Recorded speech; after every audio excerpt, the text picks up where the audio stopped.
Alan Wake 2. A história é meio confusa, você não entendeu o final e está perdido em meio a muitas hipóteses que encontrou aí pela internet. Se esse é o caso, eu vou te apresentar uma teoria que pode ser a luz no fim do túnel. Nesse vídeo eu vou falar da natureza do Dark Place, da origem da Dark Presence e eu vou finalizar discutindo a resposta para a questão que não quer calar. Será que Alan finalmente escapou do Dark Place? Um diálogo enigmático deixa uma dúvida no ar. Eu nunca vou sair daqui. Vou? Sim, você vai. E não, você não vai. E por escolha própria. Se você não tá lembrado, esse é o trecho de uma conversa que ocorre entre Alans em um telefone público no Dark Place. Esse diálogo acontece entre o Alan Wake, a quem seguimos durante a gameplay base, e um Alan Wake do futuro, um Alan que se encontra em um espaço-tempo diferente. E é a partir dessa ideia que toda a teoria desse vídeo se desenvolve. Então fique comigo e guarde essa conversa em mente.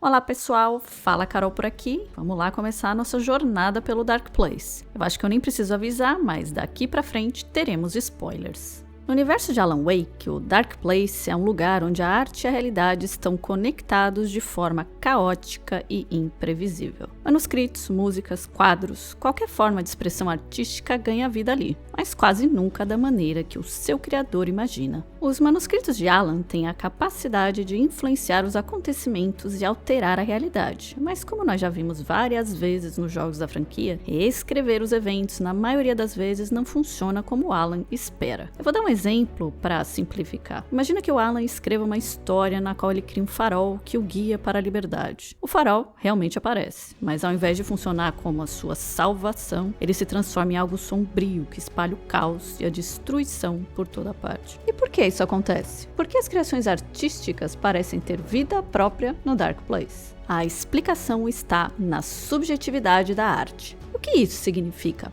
Que ela depende da interpretação de quem a observa. Você já deve ter ouvido aquela famosa frase: a arte está nos olhos de quem a contempla. Essa citação reforça a ideia de que cada pessoa usa suas próprias experiências, emoções e perspectivas para dar significado à obra, o que a torna única para cada observador. Quando você lê um livro ou aprecia qualquer forma de arte, a sensação que essa obra provoca em você será diferente da sensação que ela provoca em mim. As nossas experiências pessoais fazem com que vejamos o mundo de maneiras distintas, e quando uma obra de arte é finalizada pelo artista, ela está livre para ser entendida de formas diferentes por quem a consome. E essa natureza subjetiva da arte se aplica perfeitamente aqui. Assim como eu e você, a Dark Presence também é um observador que tem liberdade para interpretar uma obra de arte como lhe convém. Assim, ela distorce e adapta a realidade, gerando resultados imprevisíveis de acordo com as suas intenções malignas. Um exemplo disso é o retorno da Barbara Jagger no primeiro jogo da série. Quando Thomas Zane tenta escrever a fuga de Bárbara do Dark Place, ele acaba criando, sem querer, uma porta de fuga para a Dark Presence. E para tentar manter o controle sobre a sua narrativa, o Alan cria regras para tornar sua escrita o mais precisa possível, minimizando as brechas que a Dark Presence possa explorar para manipular os acontecimentos da história. Ele precisa ser preciso em suas escolhas narrativas, mas a escrita não é exata e também não está livre da interpretação do seu leitor. Isso fica evidente tanto nos manuscritos de Alan quanto no experimento da doutora Diane Marmon na DLC The Lake House. Ambos nos mostram que as margens de erro são enormes e que qualquer erro no controle da narrativa pode ter resultados catastróficos. Alan vive uma experiência literária na qual ele é seu próprio personagem, e ele precisa reescrever e adaptar a história para fugir do Dark Place, ao mesmo tempo em que garante que a Dark Presence nunca sairá de lá. E nós já perdemos a conta das vezes em que o nosso fofo escritor já falhou em seu objetivo. E como a gente já sabe, no primeiro jogo da série, quando escreveu o manuscrito Departure, Alan ainda não entende completamente a natureza do Dark Place, e desesperado por salvar Alice, ele decide se sacrificar por ela, condenando a si mesmo a uma prisão insana. Já em American Nightmare, o segundo jogo da série, o Alan já entende a dinâmica do Dark Place, e ele tenta usar sua narrativa para arquitetar um plano de fuga. É em American Nightmare que nós somos apresentados à natureza cíclica do Dark Place, e Alan usa os loops narrativos para aprender a cada tentativa e erro. A cada recomeço, ele se aproxima mais do seu objetivo. Mas apesar de conseguir conter o Mr. Scratch, ele falha em seu plano de fuga, justamente por não ter conseguido prever as ações da Dark Presence. Eu tenho um vídeo no qual eu falo especificamente sobre a natureza do Mr. Scratch. Eu vou deixar o link aqui nos cards e na descrição, caso você queira assistir. E é interessante pensar que nos 2 primeiros jogos da série, a Dark Presence se apresenta como uma entidade ancestral que antecede Alan e que é capaz de assumir várias formas, basicamente se tornando uma versão sombria e malévola da pessoa que ela usa como máscara.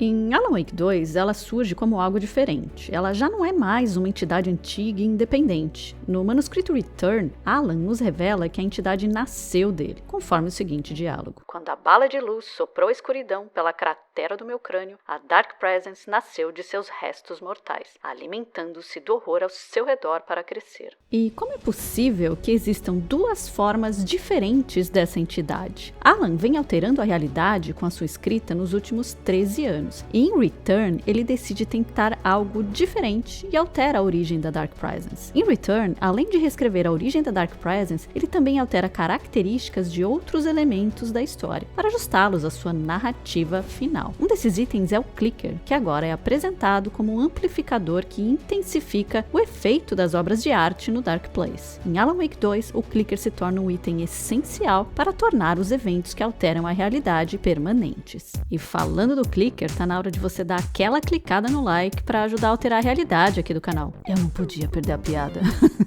E foi a decisão de mudar a origem da Dark Presence que fez com que Alan surpreendesse, encontrando uma forma genial de enganá-la. E foi uma sacada de mestre. Ele usou a natureza cíclica de eternos recomeços do Dark Place para situar o nascimento e a morte da entidade no mesmo ponto no tempo, prendendo-a em um loop infinito. Agora a Dark Presence segue um ciclo de nascimento e morte conjuntas, assim ela não consegue retornar a qualquer momento no tempo antes da sua criação. E como seu novo ponto de origem é a bala de luz que mata Alan, ela está condenada a voltar ao início da história para nascer e morrer no mesmo lugar. Mas como nada é fácil quando a gente fala do Dark Place, é claro que o nosso querido Alan tem um preço alto a pagar. Assim como a Dark Presence, ele se torna prisioneiro de sua própria narrativa, retornando ao começo da história cada vez que chega ao final dela. Em Return, ele cria uma prisão para ambos e ele está fadado a enlouquecer nas profundezas do Cauldron Lake. Porém, tudo muda quando completamos a nossa primeira gameplay. Assim como Alan, nós temos uma nova chance de reiniciar a história para tentar mudar o seu final. Em Final Draft, a última versão do manuscrito, nós temos um final diferente para Alan. Nesse novo final, Alan revive após sua morte causada pela bala de luz que atinge a sua testa, criando um ponto brilhante, numa referência direta à abertura do terceiro olho. Se você não sabe, o terceiro olho é um conceito relacionado à intuição e iluminação espiritual. Nesse momento,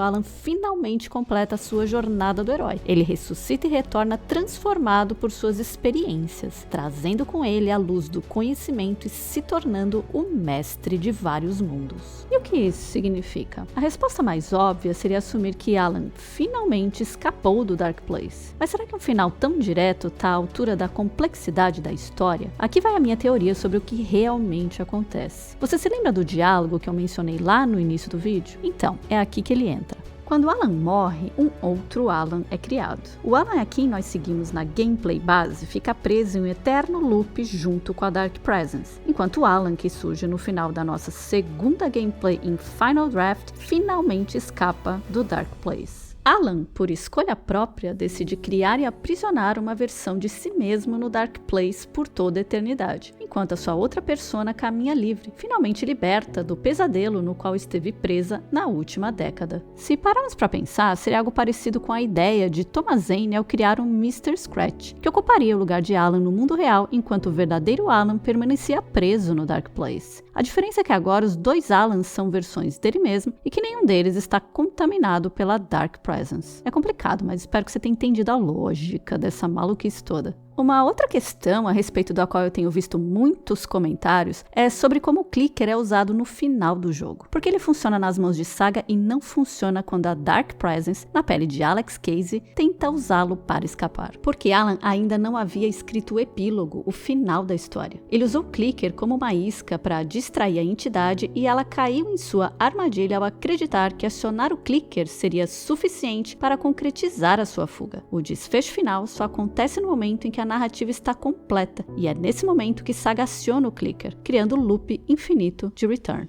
E será esse o destino final do Alan preso no loop do Dark Place? Difícil dizer, já que Sam Lake, o roteirista e diretor criativo da Remedy, adora nos presentear com narrativas cheias de surpresas e fora da caixinha. Alan Wake 2 tem uma história rica em personagens e elementos que merecem nossa atenção, pois nada nunca é tão simples quanto parece. Esse é apenas o primeiro vídeo de uma série sobre Alan Wake 2 na qual eu estou trabalhando. Então, se você gostou dessa análise, inscreva-se aqui no canal para acompanhar. Até o próximo vídeo e quem sabe a gente não se vê em Night Springs.